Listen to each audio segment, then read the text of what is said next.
ఆరోగ్య పరిస్థితి ఎలా ఉంది? ఇక్కడ ఉన్న అధికారులు కూడా ఏమైనా స్పందించి హెల్త్ చెకప్‌లు చేయడం గాని, ఏదైనా పోలీస్ ప్రొడక్షన్ కూడా చేయడం గాని చేశారా? ఎట్లా ఉందండి ఇక్కడ పరిస్థితి?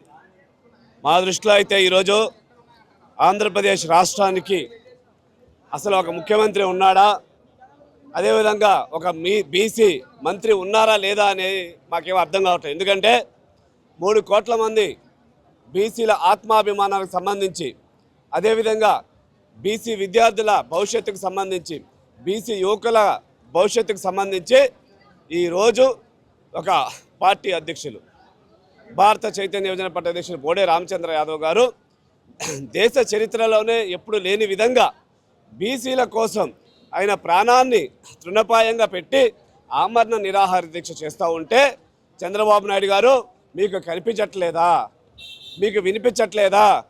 ఈరోజు రాష్ట్ర వ్యాప్తంగా దీని మీద చర్చ జరుగుతుంది. ఇంటర్నేషనల్ లెవెల్లో ఈరోజు ఇప్పుడే మేము వస్తూ ఉంటే కారులో మేము చర్చించుకున్నాం.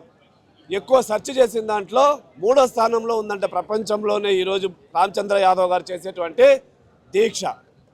కానీ చంద్రబాబు నాయుడు గారికి మాత్రం కనిపించట్లేదు. దీన్ని బట్టి అర్థమవుతుంది బీసీలని ఇన్ని సంవత్సరాలు ఈ 2 రాజకీయ పార్టీలు చంద్రబాబు నాయుడు గారు ఏ విధంగా మోసం చేశారు.